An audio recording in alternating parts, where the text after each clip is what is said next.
La Russie prétendra que c'était juste un entraînement. Mais l'OTAN, la Norvège et le Royaume-Uni savent bien que ce n'est pas le cas.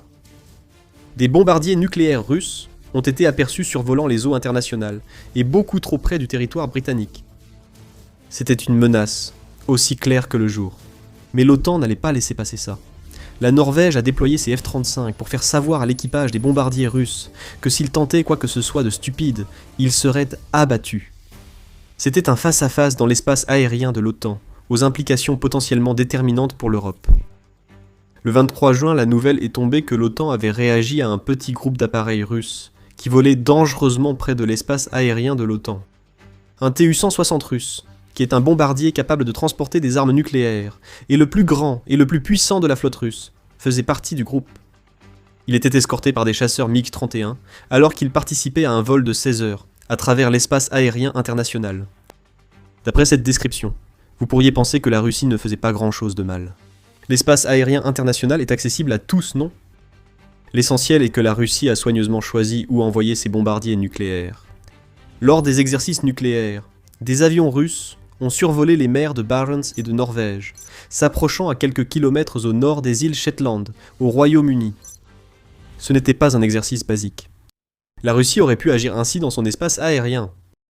Vladimir Poutine brandissait la menace nucléaire et avertissait l'OTAN et le Royaume-Uni que ces avions pouvaient venir à portée de frappe.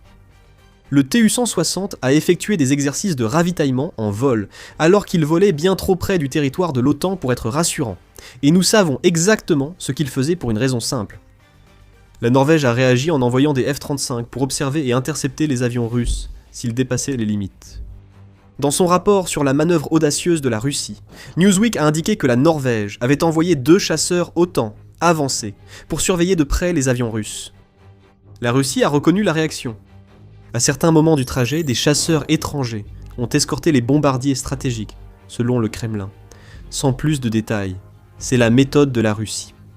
Elle n'a pas tendance à admettre au monde que ses tactiques d'intimidation ont été étouffées par des F-35 capables de faire exploser ses Tu-160 et MiG-31 en plein ciel. Heureusement, l'événement s'est déroulé sans incident majeur. Mais ne vous y trompez pas, c'était un autre avertissement adressé à l'OTAN par Poutine et ses acolytes.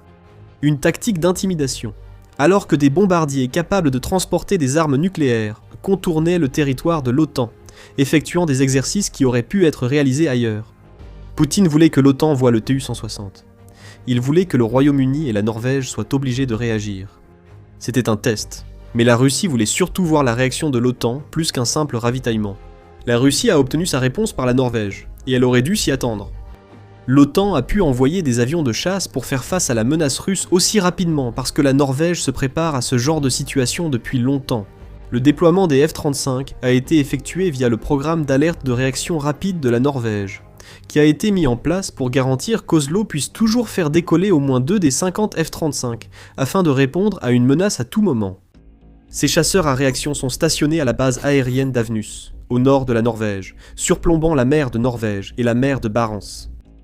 Selon Newsweek, la Norvège affirme qu'elle effectue environ 40 missions par an, grâce à son programme d'alerte de réaction rapide, les 2 F-35 dédiés à ce programme étant capables d'être en vol et en route vers une cible en moins de 15 minutes.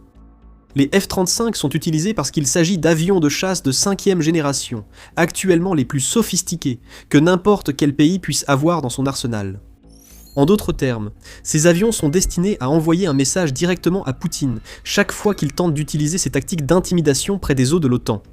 L'OTAN est prête à faire face à tout ce que la Russie enverra, et elle doit l'être. Même si cela semble un simple test russe, le sous-texte montre pourquoi les F-35 étaient nécessaires. Le Tu-160 n'est pas un bombardier ordinaire. C'est le plus dangereux que possède la Russie.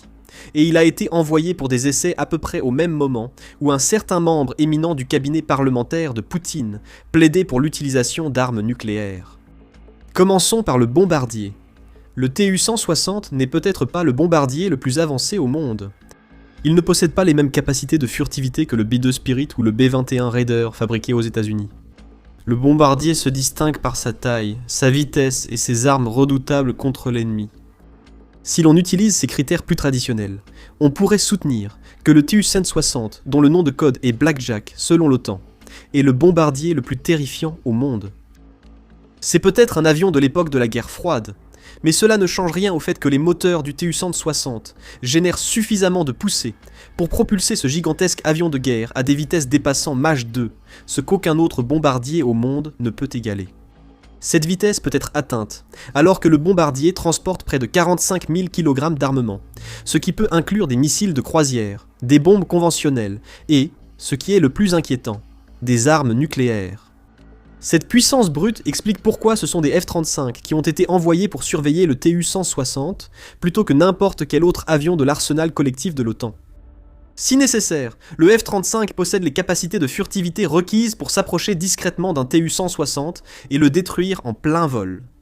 Il a aussi besoin de cette furtivité, car le Tu-160, malgré sa taille énorme, peut dépasser le F-35 en vitesse. Le chasseur américain atteint une vitesse maximale de Mach 1,6, ce qui n'est pas suffisant pour suivre le Tu-160 lorsqu'il vole à pleine vitesse. Encore une fois, tout était question de message. La Russie a envoyé son bombardier le plus grand, le plus rapide et le plus puissant près des eaux de l'OTAN et du Royaume-Uni, pour rappeler à chaque ennemi européen ce qu'il attend s'il s'oppose à Poutine. Cela ramène aux proches collaborateurs du Kremlin ayant proféré des menaces lors des essais. Selon le Mirror, Sergueï Lavrov, ministre russe des Affaires étrangères, a tenu des propos intéressants lors d'une récente réunion à huis clos du Conseil russe de politique étrangère et de défense. Le média rapporte les propos d'un analyste politique nommé Andrei Kolesnikov, qui affirme que Lavrov a pris la parole lors de l'événement. À la fin de son discours, Lavrov était brièvement resté évasif sur l'usage des armes nucléaires russes. Puis il a prononcé les mots qui révèlent exactement ce qu'il pense et exposent peut-être ce que Poutine lui-même envisage. Eh bien moi, je les utiliserai quand même. Peu importe la destruction totale ou l'inévitabilité d'une riposte nucléaire occidentale. Le ministre russe des Affaires étrangères, en poste depuis plus de 20 ans, affirme qu'il utiliserait l'arme nucléaire si c'était sa décision. C'est le même homme qui a déjà brandi des menaces nucléaires, affirmant en mai qu'une guerre nucléaire avec l'Occident était possible. Si le Royaume-Uni, la Norvège et d'autres partenaires occidentaux de l'Ukraine ont refusé de cesser leur soutien et continué à tenter de rallier l'Arménie et la Moldavie au camp occidental. Cette situation représente de graves menaces pour la sécurité mondiale, a déclaré Lavrov, ajoutant qu'une confrontation directe entre l'OTAN et la Russie pourrait rapidement dégénérer en un échange de frappes nucléaires aux conséquences catastrophiques. Des menaces nucléaires. Peut-être. Mais quand un homme, qui fait partie du cercle rapproché de Poutine depuis des années, commence à parler ainsi, précisément au moment où les bombardiers nucléaires les plus puissants de la Russie volent dans des eaux à la limite de l'espace aérien de l'OTAN, il faut prendre ces paroles au sérieux. Cependant, il reste encore des questions à résoudre. Pourquoi la Russie a-t-elle choisi ce moment pour envoyer un Tu-160 si près du territoire de l'OTAN? Que va-t-il se passer ensuite?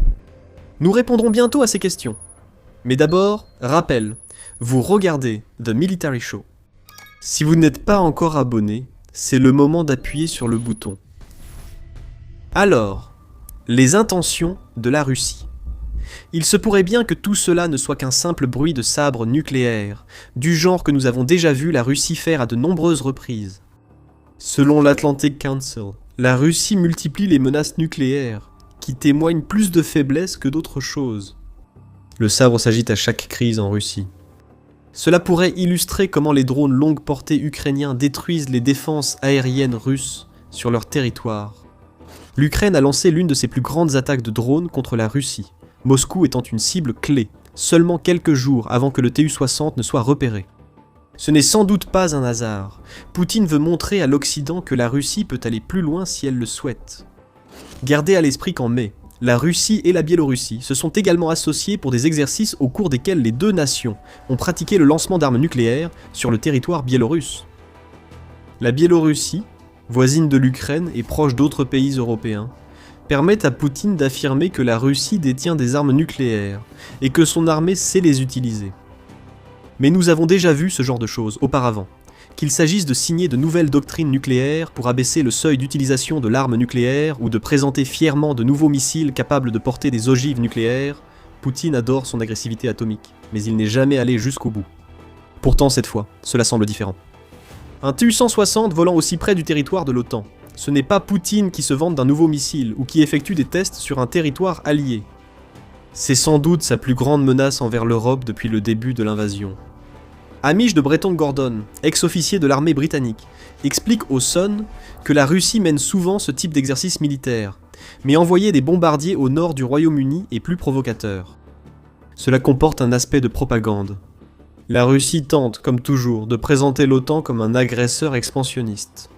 C'est pourquoi Lavrov s'est plaint de l'Arménie et de la Moldavie en proférant ses menaces nucléaires. C'est un jeu de propagande orchestré par Poutine et ses proches. Les Russes verront à la télévision d'État leurs avions voler près de l'espace aérien de l'OTAN, affirmant que c'est nécessaire pour tenir les loups de l'OTAN à distance. Les récentes actions de la Russie pourraient autant être une tentative de Poutine de montrer sa force alors qu'il paraît affaibli dans le pays, qu'un avertissement à l'OTAN. Ne croyez pas que l'avertissement ait disparu. La Russie veut montrer à l'OTAN, surtout au Royaume-Uni, qu'elle peut frapper. Au minimum, ce que nous venons de voir avec les exercices d'entraînement du Tu-160 russe est une extension de la guerre hybride que la Russie mène contre l'OTAN depuis des années et qui s'est intensifiée depuis le début de l'invasion de l'Ukraine. En novembre, le Centre d'analyse des politiques européennes, CEPA, avait déjà signalé que des avions russes étaient entrés des dizaines de fois dans l'espace aérien européen depuis le début de la guerre en Ukraine. L'incident était différent. Les bombardiers russes ont approché l'espace aérien de l'OTAN sans le violer. L'esprit de l'action reste le même. Les incursions de drones, chasseurs ou bombardiers offrent plusieurs avantages à la Russie. D'une part, ces pilotes accumulent des heures de vol nécessaires, surtout si leurs entraînements ne rencontrent aucune opposition. C'est ce que nous avons vu le 23 juin. La Norvège a déployé des F-35 pour suivre les bombardiers russes, mais ne les a pas interceptés. La Russie a achevé son test de 16 heures, obtenant ce qu'elle voulait sur le plan pratique, tout en tentant d'intimider. Sipper souligne également que ce type de tactique de guerre hybride permet à la Russie de savoir comment les défenseurs de l'OTAN réagiront, ce qui constitue un renseignement précieux si l'on envisage de lancer une véritable attaque à l'avenir. Si la Russie peut imposer des coups à l'OTAN, notamment via le carburant utilisé par les F-35 norvégiens, c'est encore mieux. Le Royaume-Uni a particulièrement subi la guerre hybride de la Russie. Comme le souligne Breton Gordon, même le chef de l'agence MI6 a clairement déclaré que le Royaume-Uni est engagé dans une guerre hybride provoquée par la Russie. La Russie mène constamment des cyberattaques contre le Royaume-Uni. Les spécialistes de la cybersécurité affirment que ce type d'attaque a augmenté de 1586% depuis le début de la guerre en Ukraine. Ce chiffre augmente chaque année, révélant une forte escalade de la Russie. Des agents russes auraient tenté d'incendier des biens de l'ex-premier ministre britannique Sir Keir Starmer, tandis que le Royaume-Uni fait face à des incursions persistantes de la flotte fantôme russe et de navires de guerre dans ses eaux. Au moins 200 navires de la flotte fantôme ont traversé les eaux britanniques, rapporte la BBC, et la Royal Navy affirme maintenir une vigilance constante face aux navires de guerre russes, assurant des réponses rapides à chaque apparition. Compte tenu de tout cela, il n'est pas surprenant qu'un Tu-160 russe ait récemment effectué des essais près du territoire britannique. Peut-être que la Norvège a réagi à la menace, et la Russie sera ravie d'intimider ce membre de l'OTAN, mais le Royaume-Uni reste une cible évidente. Nous arrivons maintenant à la deuxième question que nous avons posée il y a quelques minutes. Que va-t-il se passer ensuite ? La Russie intensifie clairement ses menaces, qu'elles soient hybrides, nucléaires ou autres. Bien sûr, le Kremlin fait semblant que rien de tout cela n'est en train de se produire. Tout cela n'était qu'un simple test innocent, de bombardiers capables de transporter des armes nucléaires, qui, par hasard, a impliqué un vol de 16 heures dans l'espace aérien, à la frontière du territoire de l'OTAN. Il n'y a rien à voir ici, circulez. Tout ça, c'est des absurdités. C'était une menace implicite et sous-entendue, comme c'est souvent le cas avec la Russie. Ce n'est pas non plus la première fois que la Russie fait quelque chose comme ça. En janvier dernier, une paire de Tu-160 a effectué des tests bien trop près des eaux britanniques. Le système d'alerte rapide a été réactivé, tandis que des alliés du Royaume-Uni ont envoyé des chasseurs pour surveiller les bombardiers russes. La Royal Air Force est aussi intervenue en janvier, envoyant un Eurofighter Typhoon suivre les bombardiers russes longeant les eaux britanniques. La Russie a aussi envoyé des navires de guerre dans les eaux britanniques, comme déjà mentionné. Récemment, le navire russe Admiral Grigorievitch est entré dans les eaux britanniques et a tiré un coup de semonce sur un yacht au sud de l'île de Wight. Ce navire, comme d'autres envoyés par la Russie, est surveillé, et ce que nous voyons ici devient clair. C'est une escalade de la guerre hybride menée par la Russie, et cela ne fera qu'empirer à partir de maintenant, pour le Royaume-Uni, la Norvège et l'ensemble de l'OTAN. La Russie teste, d'accord ? Elle teste les limites, les réactions et la patience collective de l'OTAN. La Russie relançant une menace aérienne avec ses bombardiers puissants, il est évident que le Royaume-Uni et l'OTAN doivent se préparer à toute éventualité. Pour être honnête, on voit déjà les puissances s'agiter. Sur le plan naval, le Royaume-Uni a annoncé en avril dernier la création d'une force navale conjointe avec 9 pays européens, qui viendra compléter ce que l'OTAN a déjà mis en place. Cette force est conçue pour dissuader les menaces russes venant de ce que le chef de la Royal Navy, le général Sir Gwyn Jenkins, appelle la frontière maritime ouverte au nord. C'est justement cette frontière que la Russie a menacée avec son Tu-160. Une réponse navale à une menace de bombardier nucléaire n'est pas vraiment adaptée, même si c'est une initiative louable. Il ne faut toutefois pas sous-estimer le programme qui a amené la Norvège à déployer des F-35 face à la menace du Tu-160 le 23 juin. Army Recognition précise que ce programme ne vise pas seulement à démontrer sa puissance. Cela illustre comment la Norvège et l'OTAN transforment la police du ciel en confiant aux F-35 des missions dépassant le simple rôle de chasseur. Les F-35 combinent des capteurs avancés, des liaisons de données sécurisées, et la fusion de données pour établir une image opérationnelle en temps réel, tout en maintenant le contrôle tactique de la situation, selon le média. Cela met également en avant la nature du déploiement des F-35 le 23 juin.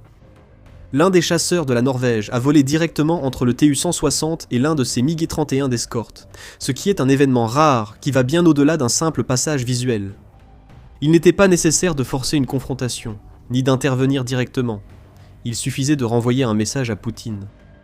La Russie peut envoyer des bombardiers près de l'espace aérien de l'OTAN, mais l'OTAN peut déployer des chasseurs au cœur de vos missions sans que vous le sachiez avant leur arrivée.